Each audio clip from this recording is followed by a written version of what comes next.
Dear student, उजाला academy में आपका स्वागत है। आज के इस वीडियो में हम बात करेंगे सीटेट में पूछे जाने वाले ईवीएस के कुछ इंपॉर्टेंट क्वेश्चन पर। प्रीवियस ईयर के क्वेश्चन पेपर में जितने भी क्वेश्चन पूछे गए थे उन सभी को मैंने इस वीडियो में सेलेक्ट किया है। तो ये वीडियो बहुत ही इंपॉर्टेंट होने वाला है, तो इसे एंड तक जरूर देखिएगा। और यदि चैनल पर नए हैं तो चैनल को सब्सक्राइब कर लें और बेल आइकन को भी प्रेस कर लें ताकि मेरा हर एक वीडियो आप तक पहुँचता रहे और आपकी तैयारी अच्छे तरीके से होती रहे। और यदि आपने अभी तक मेरी पिछली वीडियोस को नहीं देखे तो चैनल पर जाकर उसे एक बार जरूर देख लीजिए ताकि आपकी तैयारी और अच्छी हो सके। तो चलिए बिना टाइम वेस्ट किए वीडियो को स्टार्ट कर लेते हैं और देख लेते हैं क्वेश्चन नंबर 1 क्या है। देखिए क्वेश्चन नंबर 1 है, निम्नलिखित में से हमारे देश के किस राज्य में अधिकतर लोग नारियल के तेल में पकी हुई समुद्री मछली खाना पसंद करते हैं। किसकी बात की जा रही है? हमारे देश में ऐसा कौन सा राज्य है जो नारियल के तेल में पकी हुई समुद्री मछलियों को खाना पसंद करते हैं? एक बात आप नोटिस करेंगे तो यहाँ पर दिख रहा है समुद्री मछली दिख रहा है ना।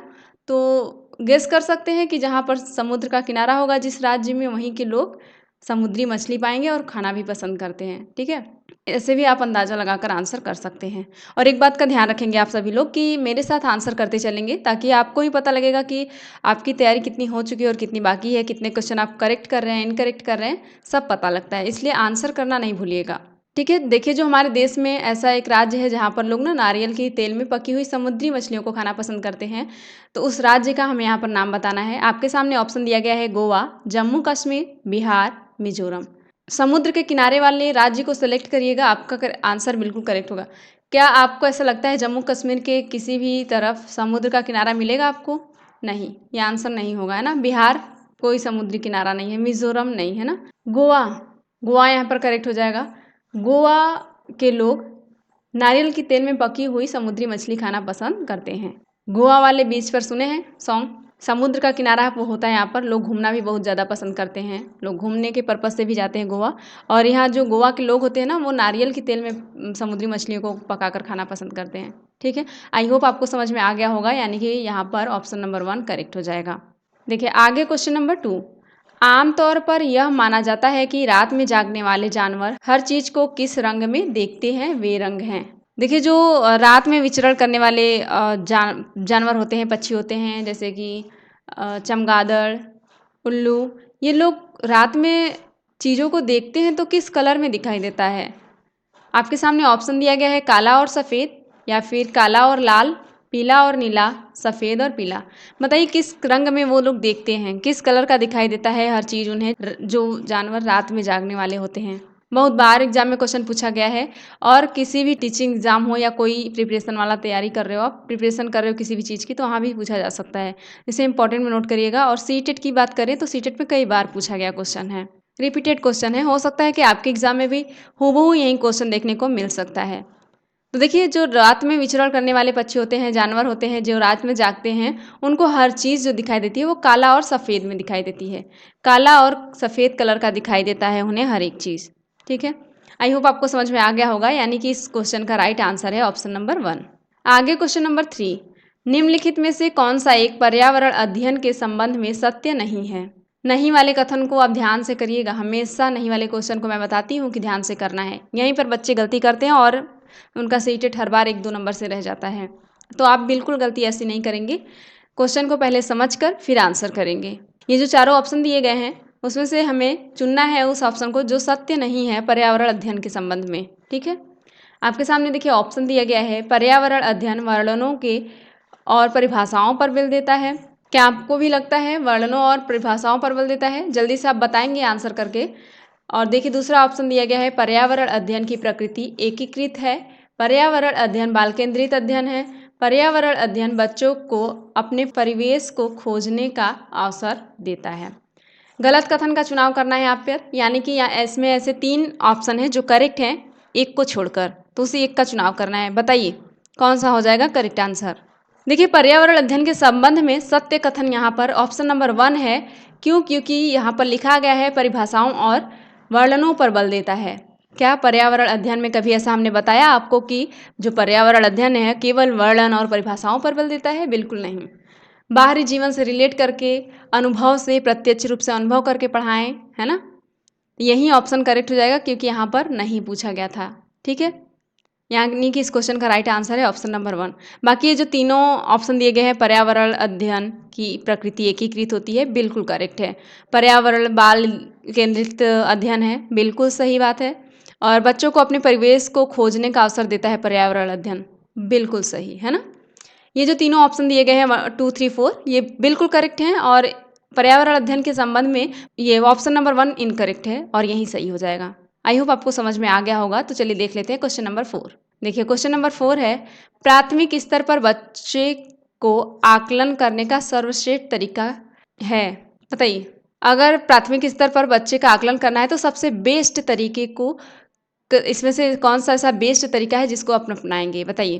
क्या गृह कार्य है ये बच्चे को आंकना, इससे आकलन कर पाएंगे अच्छे तरीके से? योगात्मक कार्य, पोर्टफोलियो द्वारा, या फिर आवधिक परीक्षाएं? बताइए क्या हो जाएगा करेक्ट आंसर। अगर प्राथमिक स्तर के बच्चों को आंकना है या फिर आकलन करना है उनका, तो सबसे बेहतर तरीका क्या होना चाहिए जिसका आप प्रयोग करेंगे?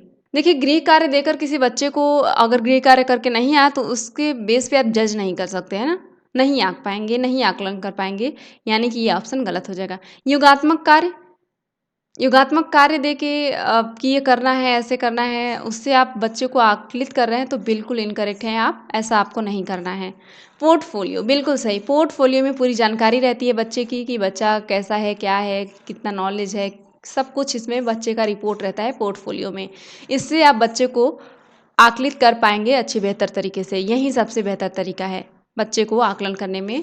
अगर तरीका प्रयोग कर रहे हैं पोर्टफोलियो का तो बिल्कुल बेस्ट है। पोर्टफोलियो याद रखिएगा, एग्ज़ाम में मैं बता दूं पोर्टफोलियो से क्वेश्चन कई बार आया है। पोर्टफोलियो याद रखिएगा, बच्चे का स्तर इसमें लिखा रहता है। और बहुत अधिक परीक्षा लेकर बच्चे को आकलित कर पाएंगे परीक्षा के बेस पर, तो ये पॉसिबल नहीं है, बेकार है ना, ऑप्शन बेकार है। मत जाइएगा कभी ऐसे ऑप्शंस के साथ। यहाँ पर ऑप्शन नंबर 3 करेक्ट हो जाएगा, पोर्टफोलियो। आगे क्वेश्चन नंबर 5, हमारे देश के नीचे दिए गए किस भाग में खाने की चीज़ों जैसे टैपियोका और नारियल को लोग अपने घर के आंगन में ही उगाते हैं और इनसे बने खाने का स्वाद बहुत अच्छा लगता है?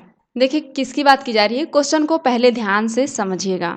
किसकी बात की जा रही है कि उस राज्य की बात की जा रही है जहाँ पर लोग खाने की चीज़ों जैसे टोपियोका और नारियल को लोग अपने घर के आंगन में उगाते हैं, उन्हें इनसे बनने खाने का जो स्वाद होता है बहुत अच्छा लगता है। तो किस राज्य के लोगों को अच्छा लगता है, बताइए। टैपियोका। अगर कभी भी आपको टैपियोका क्वेश्चन में देखने को मिल जाए तो बता रही हूँ, आप देख लेना, प्रीवियस ईयर का क्वेश्चन पेपर उठा के देख लेना, ये जरूर पूछा गया क्वेश्चन है। टैपियोका, टैपियोका है ना। अब मैं आंसर बताऊंगी आपको, क्या हो जाएगा करेक्ट आंसर। देखिए जो खाने की चीज़ होती है टैपियोका और नारियल है ना, ये लोग अपने घर के आंगन में उगाते हैं और इनसे जो खाना बनाकर खाते हैं उसमें जो स्वाद होता है बहुत ही अच्छा लगता है। तो ऐसा होता है केरल राज्य के लोगों, केरल राज्य के लोगों को बहुत अच्छा लगता है इनसे जब वो खाना बनाकर खाते हैं, तो पका कर खाते हैं, समझ गए। और केरल के ही लोग अपने आंगन में नारियल और टेपियोका का पौधा लगाते हैं और उनसे बने खाने का स्वाद लेते हैं जो कि उन्हें बहुत पसंद है। ठीक है, टेपियोका कभी भी देखने को मिल जाए तो केरल पर टिक कर दीजिएगा, बहुत ही फेमस है। ठीक है, यानी कि ऑप्शन नंबर 1 इस क्वेश्चन का राइट आंसर हो जाएगा। आगे क्वेश्चन नंबर 6, ब्रेल लिपि में मोटे कागज पर उभरे हुए बिंदु बने होते हैं, यह लिपि आधारित होती है। देखिए पिछली वीडियो में भी मैं बताई थी ब्रेल लिपि के बारे में अच्छे से। ब्रेल लिपि 6 बिंदुओं पर आधारित होती है और यह मोटे कागज पर उभरी हुई संरचना, बिंदु के रूप में उभरी हुई संरचना होती है जिस पर बच्चे हाथ फेर कर या स्पर्श कर कर पढ़ते हैं। जिन्हें दिखाई नहीं देता उन बच्चों के लिए ब्रेल लिपि का निर्माण किया गया है। तो देखिए उसी की बात की जा रही है, कितने बिंदुओं पर आधारित होती है। मैं पिछली वीडियोज़ में भी बता चुकी हूँ कि वो 6 बिंदुओं पर आधारित होती है ब्रेल लिपि। जो ब्रेल लिपि होती है वो 6 बिंदुओं पर आधारित होती है, याद रखेंगे। यानी कि ऑप्शन नंबर 3 इस क्वेश्चन का राइट आंसर हो जाएगा। आगे क्वेश्चन नंबर 7, हाथियों के विषय में नीचे दिया गया कथन, कौन सा कथन सही है? सही कथन का चुनाव करना है हाथियों के विषय में। क्या ये करेक्ट हो जाएगा, हाथी दिन में 8 से 10 घंटे सोते हैं, या फिर हाथी अपना अत्यधिक भार होने के कारण बहुत आराम करना पसंद करते हैं, या फिर 3 महीने के हाथी के बच्चे का भार सामान्यतः 2 क्विंटल होता है, या फिर ये करेक्ट आंसर होगा वयस्क हाथी एक दिन में 2 क्विंटल से भी अधिक पत्ते और झाड़ियाँ खा सकता है। बताइए कौन सा ऑप्शन करेक्ट हो जाएगा हाथी के विषय में। देखिए हाथी के विषय में जो सही कथन है यहाँ पर वो है ऑप्शन नंबर 3। ऑप्शन नंबर 3 यहाँ पर करेक्ट हो जाएगा। 3 महीने के हाथी के बच्चे का जो भार होता है वो सामान्यतः 2 क्विंटल का होता है। 2 क्विंटल का होता है 3 महीने का हाथी का बच्चा। 2 क्विंटल याद रखेंगे आप, यानी कि ऑप्शन नंबर 3 इस क्वेश्चन का राइट आंसर हो जाएगा। और ये ऑप्शन याद रखेंगे, हाथियों के झुंड के बारे में थोड़ा सा पढ़ लीजिएगा, क्योंकि हाथियों से क्वेश्चन बार बार पूछे भी गए हैं। लेकिन एक चीज़ याद रखिएगा, जो 3 महीने के हाथी का बच्चा होता है ना, उसका भार, उसका वजन होता है 2 क्विंटल। ठीक है, आगे क्वेश्चन नंबर 8, निम्नलिखित में से कौन सा प्राथमिक स्तर पर पर्यावरण अध्ययन के शिक्षण का उद्देश्य नहीं है? शिक्षण का उद्देश्य नहीं है पर्यावरण अध्ययन का, वो भी प्राथमिक स्तर पर, उसकी बात की जा रही है यहाँ पर। और आपके सामने ऑप्शन दिया गया है, बच्चों को अपने निकटतम परिवेश से परिचय प्राप्त करने के लिए अवश्य अभिप्रेरित करना चाहिए। क्या ये उद्देश्य नहीं होना चाहिए? या फिर कक्षा कक्ष में होने वाले अधिगम को विद्यालय के बाहर की दुनिया के साथ जोड़ना, क्या ये होगा करेक्ट आंसर? या फिर शिक्षक कक्षा कक्ष में कड़े अनुशासन को सुनिश्चित करें, क्या ये करेक्ट आंसर होगा? या फिर बच्चों को प्रश्न पूछने के लिए अवश्य अभिप्रेरित करना चाहिए। देखिए, क्वेश्चन को आप पहले ध्यान से समझेंगे, उद्देश्य नहीं है पूछा गया है यहाँ पर, यानी कि इसमें से 3 ऑप्शन ऐसे हैं जो पर्यावरण अध्ययन के शिक्षण के लिए बहुत ही बेस्ट है ना। कोई एक ऐसा ऑप्शन है जो पर्यावरण अध्ययन का उद्देश्य नहीं होना चाहिए, उसी को हमें यहाँ पर चुनना है। मैं बार बार बता रही हूँ कि सबसे पहले आप क्वेश्चन को समझने का कार्य करेंगे, तभी आंसर अच्छे तरीके से दे पाएंगे। क्या आप किसी को कड़े अनुशासन में रखेंगे तो वो अच्छे से कार्य कर पाएगा या चीज़ों को सीख पाएगा? बिल्कुल नहीं। आपकी ये गलतफहमी है कि बहुत ही कड़े अनुशासन में किसी को रखेंगे तो काम अच्छा होगा या फिर सीखेंगे बच्चे, तो आप अगर ऐसा सोचते हैं तो बिल्कुल गलत है। और यहाँ पर देखिए ऑप्शन नंबर 3 में दिया गया है, शिक्षक कक्षा कक्ष में कड़े अनुशासन को सुनिश्चित करें। प्राथमिक स्तर पर पर्यावरण अध्ययन के शिक्षण का उद्देश्य ये नहीं होना चाहिए कड़े अनुशासन, ठीक है। और यही ऑप्शन नंबर 3 यहाँ पर करेक्ट हो जाएगा, कड़े अनुशासन ये उद्देश्य नहीं होना चाहिए आपका। बाकी ये सब बिल्कुल करेक्ट ऑप्शन है। ऑप्शन नंबर पहला जैसे देख लीजिए, परिवेश से परिचित हों बच्चे, अभिप्रेरित हों कि अपने परिवेश को जाने, है ना, ये उद्देश्य होता है पर्यावरण अध्ययन का। और जो विद्यालय के बाहर की दुनिया को जाने समझें, ये उद्देश्य होना चाहिए पर्यावरण अध्ययन का। और प्रश्न पूछने के लिए अभिप्रेरित रहें, प्रश्न पूछने के लिए जिज्ञासु रहें बच्चे, ये सब पर्यावरण अध्ययन जो शिक्षण होता है उसका उद्देश्य होता है, न कि ये कि कड़े अनुशासन में बच्चों को रखें। ठीक है, आई होप आपको समझ में आ गया होगा। तो चलिए देख लेते हैं क्वेश्चन नंबर 9। देखिए क्वेश्चन नंबर 9 है, किसी क्रियाकलाप के लिए समूह बनाते हुए सामाजिक अध्ययन के शिक्षक को चाहिए कि वह क्या करे, बताइए। किसी क्रियाकलाप में क्या करना है, समूह बनाना है, तो सामाजिक अध्ययन के शिक्षक को क्या करना चाहिए, बताइए। सभी प्रतिभागियों की सहभागिता और सहयोग सुनिश्चित करें, ये करना चाहिए। या फिर सुनिश्चित करें कि लड़के लड़कियों के समूह अलग अलग हों, या फिर उनके अंकों के अनुसार समूह बनाएं, या फिर केवल 2 समूह बनाएं और प्रत्येक में बहुत से विद्यार्थी हों। आप अगर एक क्रियाकलाप के लिए समूह बनाते हैं तो सामाजिक अध्ययन के शिक्षक हैं तो क्या करेंगे। देखिए आपका जो यहाँ पर बेस्ट आंसर दिखाई दे रहा होगा, सहभागिता। किसी भी क्रियाकलाप में सहभागिता, सहयोग बहुत ही अच्छा आंसर होता है, बहुत ही अच्छा होता है। अगर सबकी सहभागिता है, सबका सहयोग है, तो वो क्रियाकलाप बहुत अच्छे तरीके से हो सकता है, हो जाता है ना। तो यहाँ पर ऑप्शन नंबर 1 में ही दिख रहा है ऐसा, सभी प्रतिभागियों की सहभागिता और सहयोग सुनिश्चित करें। अगर किसी क्रियाकलाप के लिए आप समूह बना रहे हैं, एक सामाजिक अध्ययन के टीचर हैं आप, तो उसमें आपको क्या करना है, सभी प्रतिभागियों की सहभागिता और सहयोग को सुनिश्चित करना है, तभी क्रियाकलाप बेस्ट तरीके से हो पाएगा। यानी कि इस क्वेश्चन का राइट आंसर है ऑप्शन नंबर 1। आगे क्वेश्चन नंबर 10, प्राथमिक कक्षाओं में पर्यावरण अध्ययन पढ़ाने के लिए निम्नलिखित में से कौन सा उद्देश्य संबंधित नहीं है। नहीं वाला क्वेश्चन एक बार फिर आपके सामने आ चुका है। इसमें क्या कह रहा है क्वेश्चन, प्राथमिक कक्षाओं में पर्यावरण अध्ययन पढ़ाने के लिए निम्नलिखित में से ऐसा कौन सा उद्देश्य है जो इस चारों ऑप्शन में से संबंधित नहीं है ना। क्वेश्चन ध्यान से देखिएगा, ऑप्शन आपके सामने दिया गया है, भौतिक और सामाजिक परिवेश के प्रति संवेदनशीलता विकसित करना, विज्ञान के आधारभूत प्रत्ययों और सिद्धांतों को रटकर याद करना। रटकर आ गया भाई, ये ऑप्शन रटकर जहाँ भी लिखा हो निगेटिव होता है ना। आगे ऑप्शन देखिए दिया गया है, पर्यावरण को खोजने के अवसर प्रदान करना, या फिर अवलोकन, मापन, भविष्य कथन और वर्गीकरण जैसे कौशलों का विकास करना। और क्या पूछा गया आपसे, प्राथमिक कक्षाओं में पर्यावरण अध्ययन पढ़ाने के लिए इसमें से ऐसा कौन सा उद्देश्य है जो संबंधित नहीं है। मैं पहले ही काट चुकी हूँ संबंधित नहीं वाला, निगेटिव वाला, यानी कि ऑप्शन नंबर 2 यहाँ पर करेक्ट हो जाएगा, है ना। यही नहीं है, रटना उटना ये सब छोड़ दीजिए, अगर रटकर कार्य ये सब दिखे, कड़ा अनुशासन, मारपीट, तो बिल्कुल काट दीजिएगा, ऐसा आंसर हो ही नहीं सकता। और यहीं पर देखिए यह आंसर क्यों हम सही कर रहे हैं, क्योंकि यहाँ पर नहीं वाला पूछा था। बाकी ये तीनों ऑप्शन बेस्ट हैं, है ना।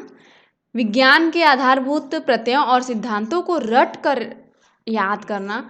अगर जो प्रत्यय हैं वो सिद्धांत हैं, उनको रटेंगे तो कोई बेनिफिट नहीं मिलना, उन्हें समझना है। विज्ञान का जो प्रत्यय है, सिद्धांत है, उन्हें समझना होगा, है ना। ये उद्देश्य से संबंधित नहीं है, इसलिए ऑप्शन नंबर 2 इस क्वेश्चन का राइट आंसर हो जाएगा।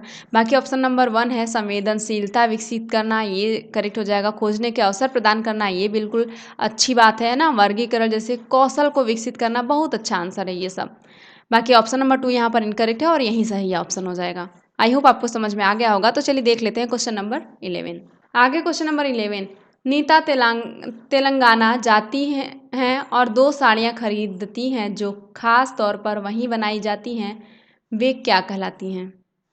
देखिए जो नीता हैं वो तेलंगाना जाती हैं और 2 साड़ियाँ खरीदती हैं, ठीक है।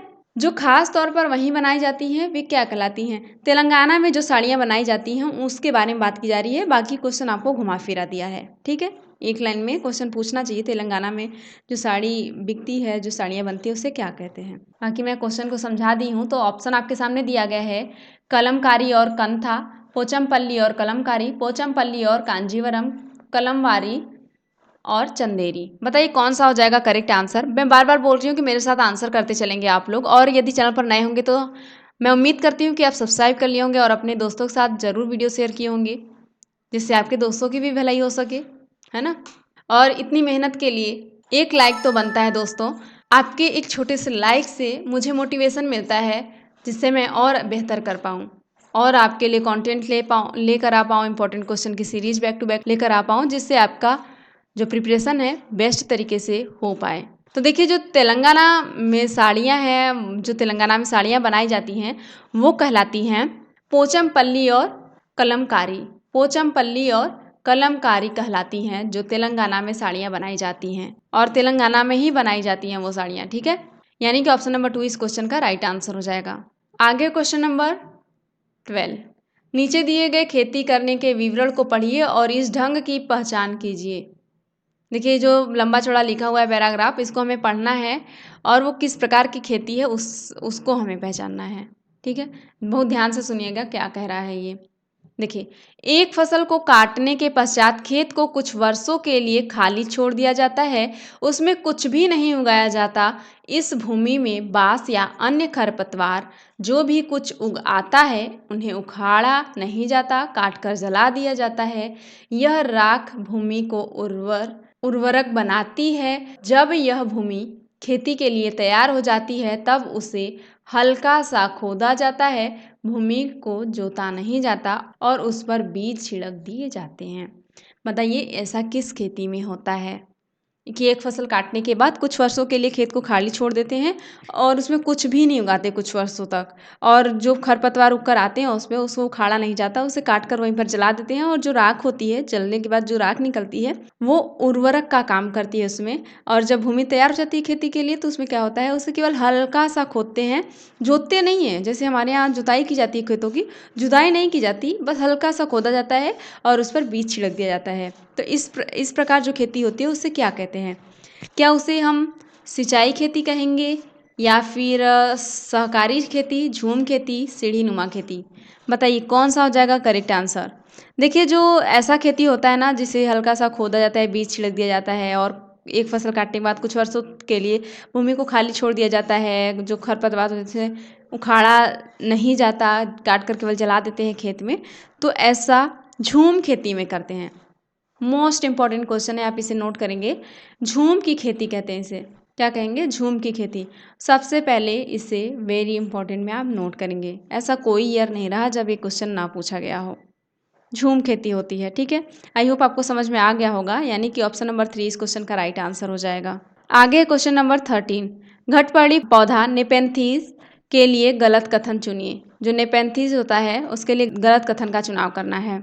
कीड़े मकोड़ों को आकर्षित करने के लिए उच्च तारत्व की ध्वनियाँ निकालता है। देखिए यहाँ पर इसका हो जाएगा, इसका मुंह छोटी छोटी कड़ियों से ढका होता है, या फिर भारत में नहीं पाया जाता, मेंढकों, कीड़ों मकोड़ों और चूहों को चालाकी से फंसाकर खा जाता है।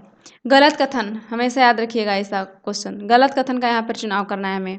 देखिए यहाँ पर जो ऑप्शन पहले करेक्ट है उसको भी तो देख लें। देखिए ये बिल्कुल सही है कि कीड़े मकोड़ों को आकर्षित करता है और इसमें उच्च तारत्व पाया जाता है, ध्वनियाँ निकलती हैं।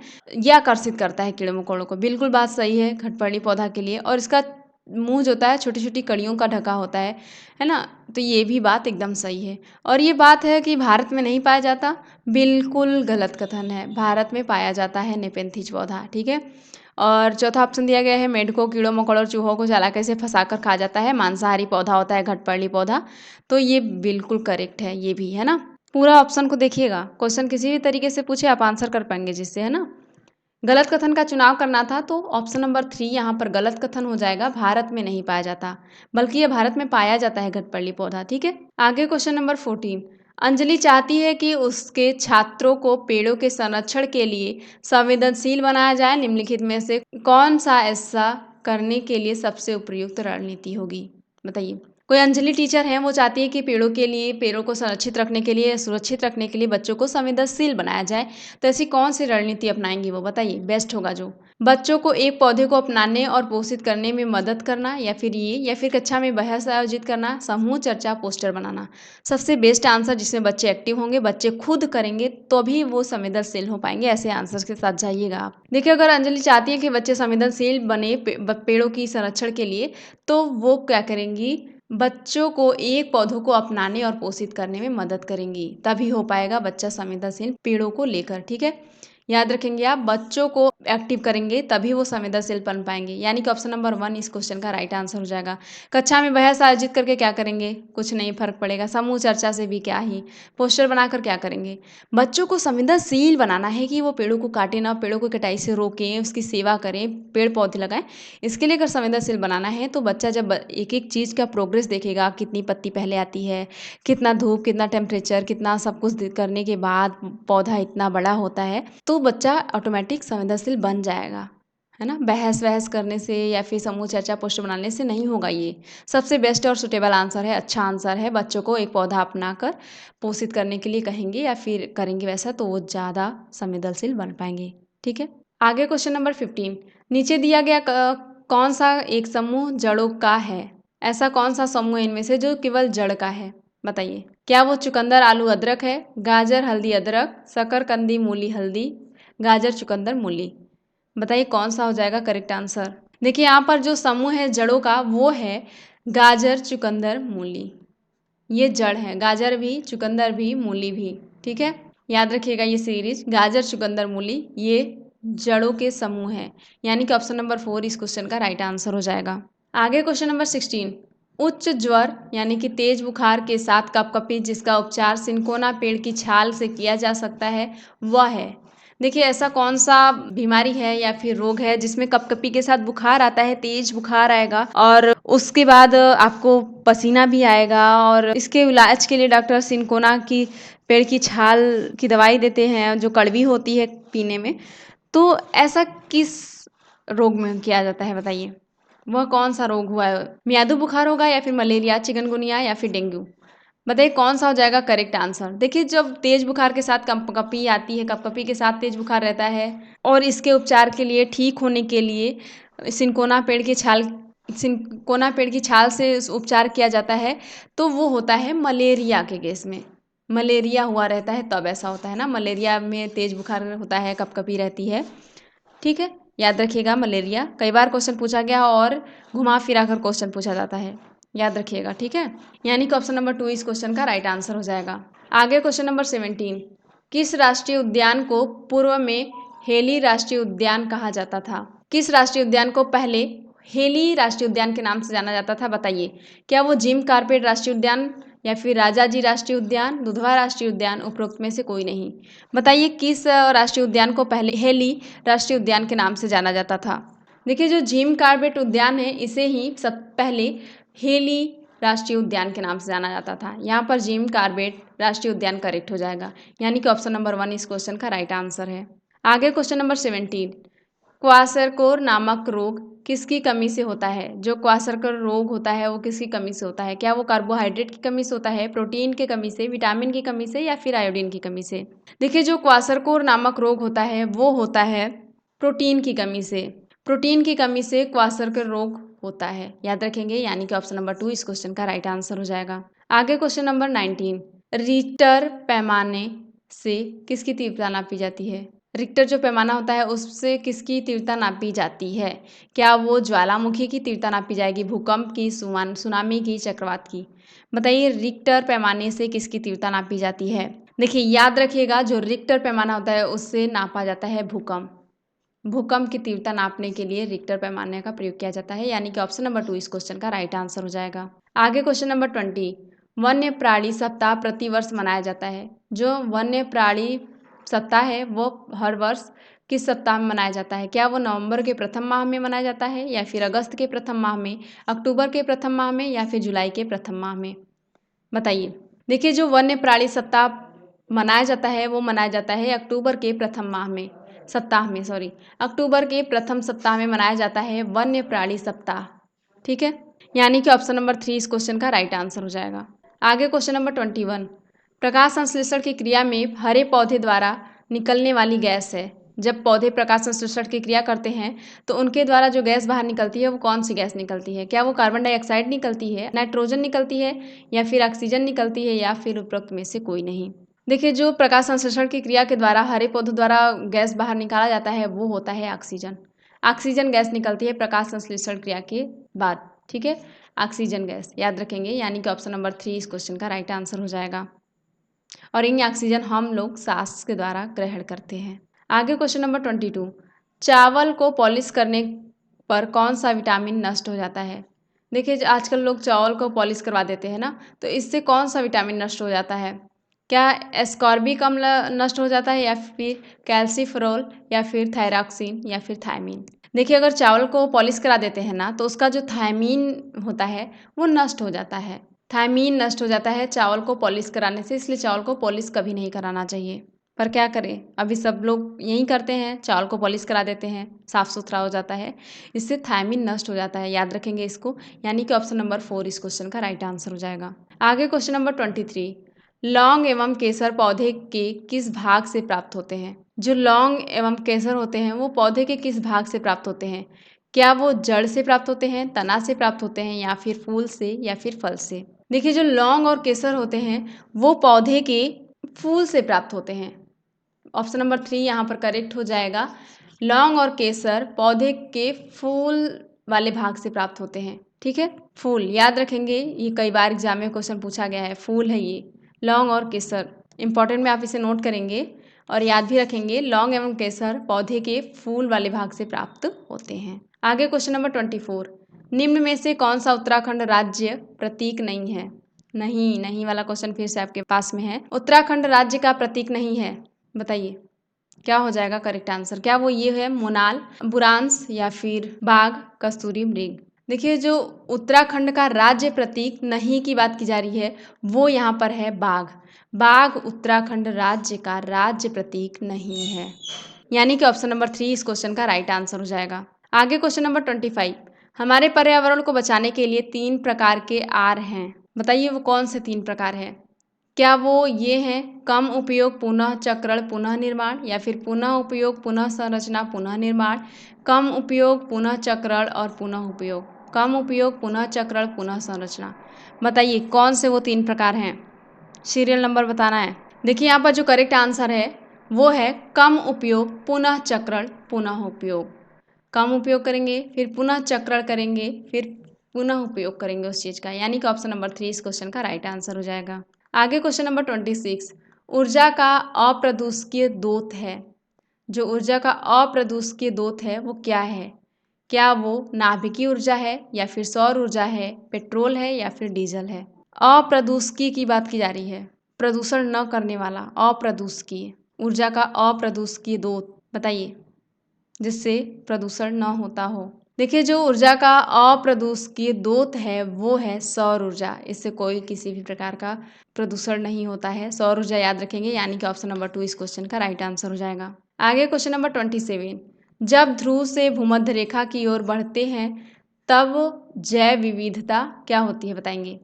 जब ध्रुव से भूमध्य रेखा की ओर बढ़ेंगे तब जैव विविधता क्या होती है, क्या वो घटती है, बढ़ती है या फिर स्थिर रहती है, इनमें से कोई नहीं।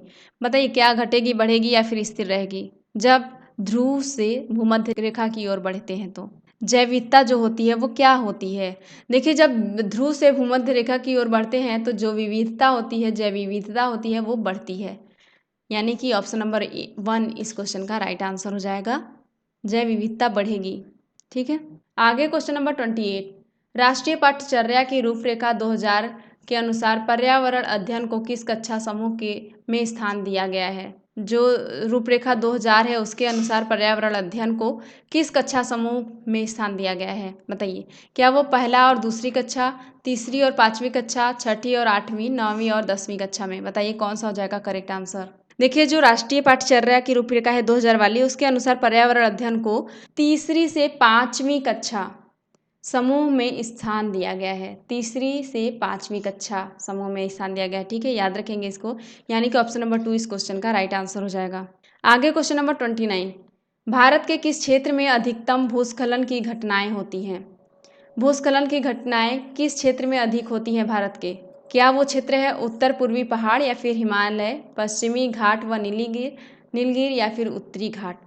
जहाँ पर वो क्षेत्र बताना है जहाँ पर अधिकतम भूस्खलन की घटनाएं होती रहती हैं। देखिए भारत का वो ऐसा क्षेत्र है जहाँ पर भूस्खलन की सबसे अधिक घटनाएं देखने को मिलती है, वो है हिमालय। हिमालय याद रखेंगे आप लोग, ये वही है भारत का हिस्सा जहाँ पर अधिकतम भूस्खलन की घटनाएं होती रहती हैं, यानी कि ऑप्शन नंबर 2 इस क्वेश्चन का राइट आंसर हो जाएगा। आई होप आपको समझ में आ गया होगा। तो चलिए देख लेते हैं इस वीडियो का लास्ट क्वेश्चन, क्वेश्चन नंबर 30, सजीवों में ऑक्सी श्वसन की प्रक्रिया में कितने किलो कैलोरी ऊर्जा अवमुक्त होती है, बताइए। क्या वो 573 किलो कैलोरी या फिर 673 या फिर 28 किलो कैलोरी या फिर 746 किलो कैलोरी ऊर्जा मुक्त होती है, बताइए। सजीवों में जो ऑक्सी श्वसन होती है उस प्रक्रिया में कितना कैलोरी ऊर्जा अवमुक्त होती है।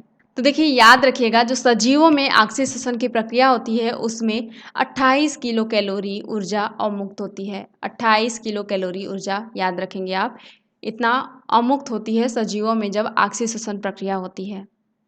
ठीक है, आई होप आपको समझ में आ गया होगा, यानी कि ऑप्शन नंबर 3 इस क्वेश्चन का राइट आंसर हो जाएगा। दोस्तों आई होप आपको ये वीडियो अच्छा लगा होगा। यदि ये वीडियो अच्छा लगा है तो अपने दोस्तों के साथ शेयर कर दें और वीडियो को लाइक भी कर दें। और यदि आपने अभी तक मेरी पिछली वीडियोस को नहीं देखी है तो चैनल पर जाकर देख लें ताकि आपकी तैयारी बेहतर तरीके से हो सके। जैसा कि आप सभी को पता है सीटेट के लिए बहुत ही कम टाइम बचा हुआ है, तो यह टाइम है केवल इम्पोर्टेंट क्वेश्चन का, क्योंकि सीटेट है जो वो बहुत बार क्वेश्चन रिपीट करता है, रिपीटेड क्वेश्चन ही लाता है, कोई नया क्वेश्चन नहीं बनाता। तो इस टाइम में आप केवल इम्पोर्टेंट क्वेश्चन की सीरीज़ लगाइए या फिर प्रीवियस ईयर के क्वेश्चन पेपर को करिए, सीटेट के लिए उतना काफ़ी है ना। और मैं आपके लिए ऐसे ही back to back important question की सीरीज़ लाने वाली हूँ, तो मेरे चैनल के साथ जुड़ जाइएगा और अपने दोस्तों के साथ भी मेरा वीडियो शेयर कर दीजिएगा ताकि उनका भी हेल्प हो सके। तो चलिए फिर मैं मिलती हूँ आपसे नेक्स्ट वीडियो में, तब तक के लिए टाटा बाय बाय।